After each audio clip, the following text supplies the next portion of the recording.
அனைவருக்கும் என் அன்பான வணக்கங்கள். நம்முடைய பதிவுகளில் தொடர்ந்து கிரகங்கள் இருக்கும் இடங்கள் பாவங்களில் என்னென்ன பலன்கள் தருகிறார் என்பதை பார்த்து கொண்டு வருகிறோம். அந்த வகையில் இன்று கேது பகவான் லக்கணம், அதாவது 1ஆம் பாவத்தில் எப்படிப்பட்ட பலன்களை தருகிறார் என்று பார்ப்போம். இவர்களுக்கு உடல் நலம் அவ்வளவு சிறப்பாக இருக்காது.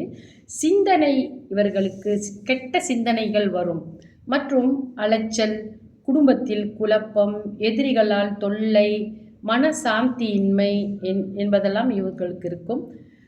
ஒரு திருட்டு குணமும் இவர்களுக்கு இருக்கும். தைரியமாக தான் இருப்பார்கள். மருத்துவத்தால் குணம் செய்ய இயலாத நோய்கள் இவர்களை தாக்கக்கூடும். அது மர்ம நோய்கள் என்று சொல்வோம் அல்லவா, அந்த மாதிரி நோய்கள் எல்லாம் இவர்களுக்கு வரக்கூடும். ஆனால் லக்னாதிபதி நல்ல சிறந்த நிலைமையில் இருக்கிறார் என்றால் அவ்வளவாக நம்ம பெரிய விளைவுகள் எல்லாம் ஏற்படாது.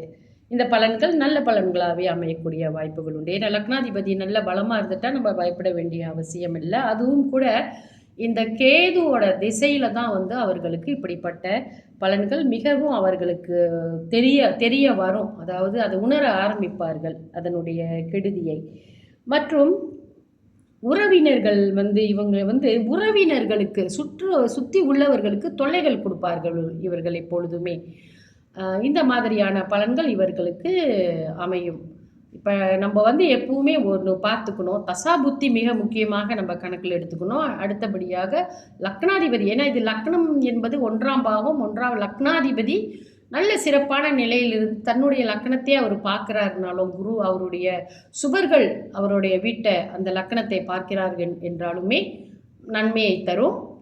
ஆனாலும் எப்பொழுதுமே ஒன்று நம்ம நினச்சிக்கணும், இந்த பலன்கள் எல்லாமே அவரவர் திசை காலங்களில், புத்தி காலங்களில் தான் வலுவாக நடைபெறும் என்பதை நம்ம மறந்துவிடக்கூடாது. சில சமயங்களில் சில பேருக்கு நீங்கள் பார்த்தீங்கன்னா கேது திசையே அவருக்கு வாழ்க்கையில் வராது. அப்படின்னா அந்த புத்தி காலங்கள் வரும் இல்லையா, அந்த இடத்துல கொஞ்சம் அவங்களுக்கு அந்த கெட்ட பலன்கள் நடக்கும்.